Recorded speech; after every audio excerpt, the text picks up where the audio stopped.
Hello mga ka-KJ, this is Ken and welcome to Earning with Ken and Jhen. So, ang topic po natin ngayon is Common Terms in Accounting Part 2. At sana po ay may matutunan kayo. So let's start. By the way po, punit-punit ang aking damit. So, pagpasensya nyo na po muna. Okay. So, sige, start na po tayo. Double entry bookkeeping. So, first na ating to be reminded po, alphabetical po ito. So, yeah.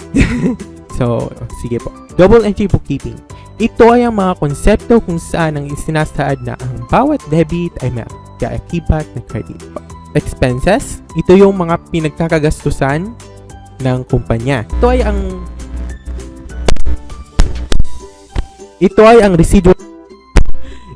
ang residual interest ng kumpanya after ma-deduct sa asset ang liabilities. So, General Ledger, this is the book of final entry. Dito mangyayari ang posting na tinatawag sa accounting.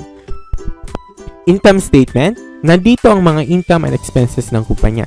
So, dito sa inventory, ito ang mga goods or merchandise na ibinibenta ng kumpanya. So, okay. Journal, ito yung book of original entry. Dito magaganap ang recording at na itinuturing. Liabilities, ito ay ang mga obligasyon o mga utang ng kumpanya. Okay? Liquidity, sinasaad dito kung gaano kabilis convert sa cash ang mga assets. Net income after may-deduct ang mga expenses. Operating cycle, ito ang proseso kung saan bibili ka ng goods at ibibenta ito at pagkatapos ay magkaka-receive ka ng cash. Overhead, ito yung mga indirect aspect ng production ng kumpanya. Payroll, pagbabayad ng mga salaries ng employees ng kumpanya.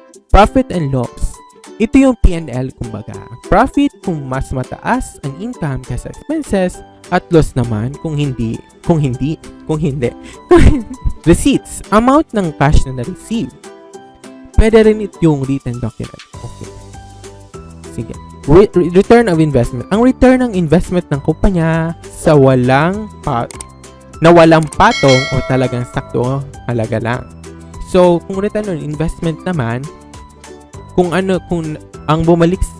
bumalik man sa kumpanya, babalik yung yung ininvest mo, pero may patong. Revenue, broader concept ito ng income. Trial balance, dito nilalagay yung mga balance sa ledger ng company kung saan wala pang adjustments na nagaganap. So hanggang dyan lang po ang ating content ngayon. Please don't forget to subscribe and like para matulungan niyo po kami sa aming vlogs sa channel na ito.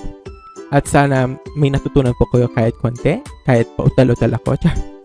At saka kasunod kayo sa mga vlogs namin. So, okay. Hanggang sa muli, this is Ken and this is Earning with Ken and Jhen. Earn with us, even in pajamas. Bye and have a good day.